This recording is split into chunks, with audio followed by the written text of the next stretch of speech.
लिए करेगा। अच्छा, अब ये तो आशीष जी आप तो ये तो बताइए, क्योंकि आपके पास देखा गया है कि आदर्श न्यूज चैनल पर जब आप बोलते हैं तो ऐसा लगता है कि आपके पास सभी प्रकार के पूरे मध्य प्रदेश के आंकड़े आपके पास मौजूद होंगे। तो इस बार केंद्रीय मंत्री जो थे कौन कौन हारे भाई, ये तो बताएं, क्योंकि हमें हजारों लाखों लोग देख रहे हैं इस हमारी चर्चा को, तो ये तो बताएं, आपके पास डिटेल होगा कौन कौन हारे हैं और कहाँ कहाँ से क्या स्थिति बनी उनकी। और ख़ास बात मैं आपको बताता हूँ कि मध्य प्रदेश के जो गृह मंत्री हैं डॉक्टर नरोत्तम मिश्रा दतिया विधानसभा से हार गए हैं जी। और सुनिए जी, वहाँ उसी क्षेत्र के एक नेता ने इतना दावा किया था और इतने ऐसे शब्दों में, हालांकि हम उन शब्दों का यूज नहीं कर सकते हैं, कि अगर नरोत्तम मिश्रा के पिताजी में दम हो तो वो चुनाव जीत के दिखा दें। अगर वो चुनाव जीत जाते हैं, फूल सिंह बरैया उनका नाम है और कांग्रेस के नेता हैं, उन्होंने कहा था मैं अपना मुंह काला करा लूँगा।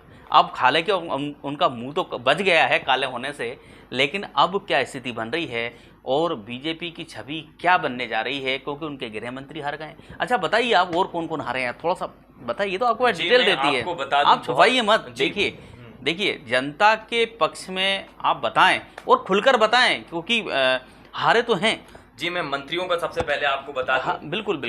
मंत्री आपको बता दूं कि मंत्री हरदा से कमल सिंह पटेल जो कृषि मंत्री हैं। अब हाँ बताइए जी।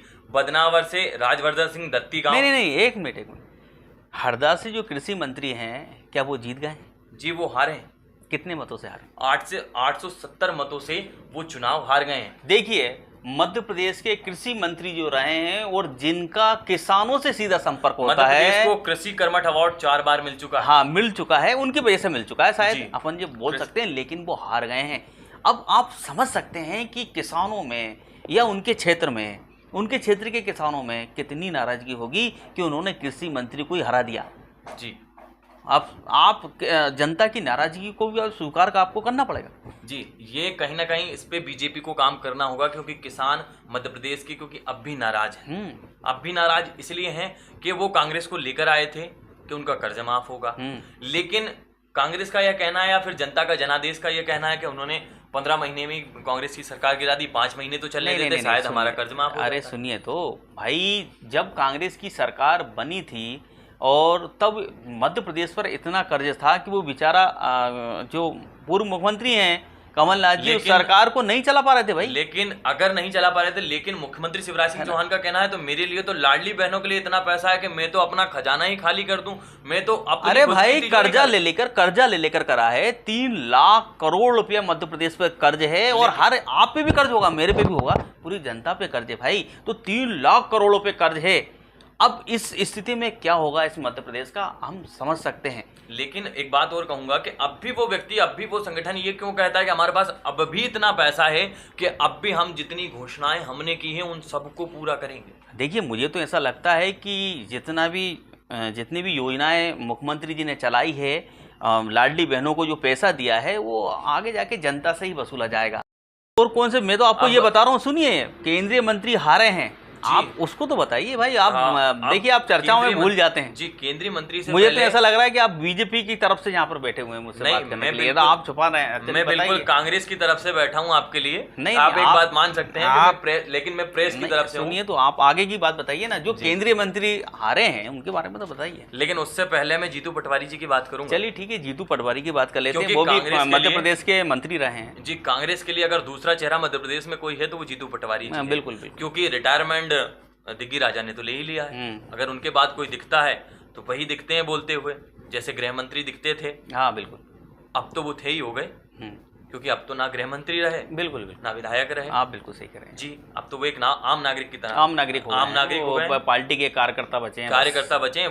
वही हाल जीतू पटवारी का हो गया है, क्योंकि उनको मधु वर्मा जी ने हराया है। जी, मधु वर्मा, और वो भी हराया कितने वोटों से आप जानते हैं? 5, 10, 15 हजार वोटों से नहीं, पूरे 35,522 वोटों से हराया है। यार मुझे वही लगता है, देखिए जीतू पटवारी पहले भी जीते हैं, इससे पहले भी विधायक रहे हैं और बहुत अच्छा उनका नेचर है, मैं उनसे मिल चुका हूँ, चर्चा भी हुई है। और मुझे ऐसा लगता है कि वहाँ पर मोदी जी का असर है और लाडली बहनों का कमाल कुछ हो गया है, जिस वजह से जीतू पटवारी इस बार नहीं आ पाए हैं। और मधु जी चुनाव इस जीत गई। फैक्टर में एक चीज और बात करना चाहूंगा कि व्यक्ति दूसरे की थाली में देखने से ज्यादा अगर अपनी थाली में देख ले तो कहीं ना कहीं वो नहीं हारते आज, क्योंकि वो मध्य प्रदेश कवर करने के चक्कर में अपनी खुद की विधानसभा सीट पर इतना काम नहीं कर पाए कि जनता उन पे भरोसा जताए। ये भी हो सकता है। देखिए, लेकिन एक बात बताइए, मैं आपको कहना चाहूँगा कि जीतू पटवारी जी के हारने का एक दूसरा कारण भी है, उनके द्वारा महिलाओं को अपशब्द कहे गए जी। उनके कुछ इस प्रकार के वीडियो भी वायरल हुए जिसमें वो कुछ इस प्रकार की बातें कह रहे हैं कि महिलाएं पैसा रख लेती हैं और इसके बाद वोट भी नहीं देती हैं, या फिर बीजेपी से पैसा लेकर पैसा हमसे लेती हैं और वोट बीजेपी को देती। इस प्रकार के कुछ वीडियो उनके जारी हुए हैं और इससे पहले भी कुछ गालियां बकते हुए भी उनके वीडियो जारी हुए हैं, जिससे कि लोगों को बुरा तो लगता है।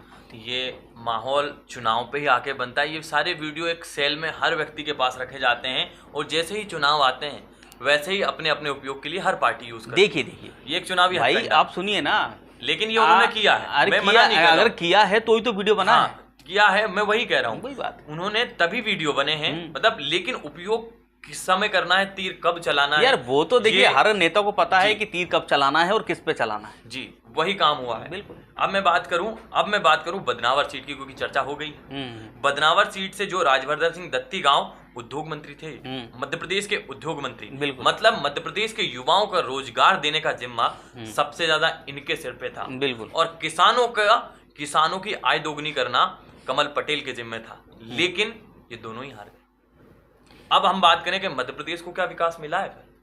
अगर ये दोनों हार गए तो क्या युवाओं को रोजगार मिला है या फिर किसानों की आय दोगुनी हुई है? अब सवाल बीजेपी पे खड़े होते हैं या फिर प्रधानमंत्री पे खड़े होते हैं या शिवराज पे खड़े होते हैं, इसका जवाब आप मुझे दीजिए। बिल्कुल, मैं आपसे तो ये कह चुका ना, जनता नाराज है भाई, जनता नाराज है और नाराजगी इन मंत्रियों पर जनता ने उतार दी है और वहाँ पर कांग्रेस के प्रत्याशी जीते हैं, कारण वही है।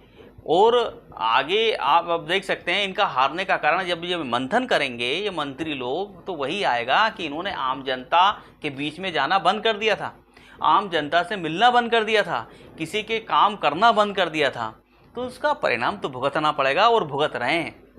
और इस प्रकार के हालात तो अभी क्योंकि अभी कुछ जिलों में तो अभी काउंटिंग चल रही है, अभी तो कहीं कहीं से कांग्रेस जो प्रत्याशी हैं वो आगे चल रहे हैं, तो अभी तो और क्लियर होना है। बताइए आगे। वही मैं अगर राजवर्धन सिंह जी की बात करूं तो 200-400 वोट से नहीं आ रहे। जिस तरह एक मंत्री होता है, मंत्री सबसे बड़ा दर्जा होता है, एक व्यक्ति को अगर मिल जाए तो वो मंत्री होता है, तो उसके लिए सुरक्षा और बाकी चीजें और उसके पास जिम्मेदारी बढ़ जाती है। मतलब ये मान के चलें कि उसके 4 कंधे हो जाते हैं 2 से, लेकिन इनके 4 कंधे के बजाय ये 3000 वोटों से हार गए। एक मामूली विधायक से जिसको ये भी नहीं पता कि मैं आगे जाके मंत्री खुद बनूंगा या नहीं बनूंगा, लेकिन उसने एक मंत्री को हराया। तो ये कहीं ना कहीं उस व्यक्ति के लिए भी सपना है और जो मंत्री हारे हैं आज उनके लिए भी सपना है। देखिए, ये कुछ जो मंत्री हारे हैं, मुझे ऐसा लगता है कि जनता ने इनको अच्छा दंड दिया है और ये बीजेपी के लिए भी एक खुला चैलेंज है कि जनता के पक्ष में अगर आप सरकार बनेगी, बीजेपी की, भारतीय जनता पार्टी की मध्य प्रदेश में सरकार बनने वाली है और इस बार पर वो मंथन जरूर करेंगे। इसके बाद जो कमियां रही है उनको सुधारना पड़ेगा, वरना जनता लोकसभा चुनावों में सबक सिखा देगी। बिल्कुल, आप सही कह रहे हैं कि जीत के जश्न में अपनी कमियों को देखना जरूरी है कि आप कहाँ कमजोर पड़े। बिल्कुल, कहाँ क्योंकि पैरासूट से सांसदों को उतारना कितना सही और कितना गलत रहा, इसका आकलन उन्हें जरूर उनको करना पड़ेगा। पेन और कॉपी उन्हें पकड़नी पड़ेगी, वरना इसका असर उनको 2024 में दिख जाएगा। और सबका सपना है कि भाई 2024 में वापस प्रधानमंत्री नरेंद्र जी मोदी बने। अगर इनके ऐसे हालात रहे तो कैसे बनेंगे? जी, अब मैं एक और चीज बात करूं आपसे कि हम बमोरी विधानसभा की बात करें, महेंद्र सिंह सिसोदिया बहुत बड़े नेता माने जाते हैं केंद्र के। अरे बिल्कुल जी, बहुत बड़े नेता माने जाते हैं, लेकिन एक मामूली, फिर वही बात करूंगा, एक मामूली से कांग्रेस के विधायक ऋषि अग्रवाल ने, मामूली क्यों, क्योंकि वो मंत्री हैं बिल्कुल और कैबिनेट मंत्री हैं, उनसे हार गए। और उनसे हारे तो हारे 2, 4, 5, 6,000, 10,000 वोटों से नहीं, सीधे 14,796 वोट, लगभग ये मान के चलिए कि 15,000 वोट से व्यक्ति हारा। बिल्कुल बिल्कुल। देखिए, कांग्रेस एक ऐसी पार्टी है जो कि देश की सबसे पुरानी पार्टी है। देखिए, हम उसको पूर्ण रूप से नहीं मिटा सकते और हमेशा बीजेपी नेताओं के जो बयान आते रहे हैं कि भाई कांग्रेस मुक्त भारत हमें बनाना है, मुक्त एमपी बनाना है, लेकिन वो सपना उनका साकार होगा नहीं, क्योंकि हालात आप देख सकते हैं। जब मध्य प्रदेश के कैबिनेट मंत्री, पंचायत मंत्री यही इनके हालत हो गए हैं कि 14,000 15,000 वोटों से यही हार गए हैं, तो आगे फिर क्या होगा? आप समझ सकते हैं मेरी बात।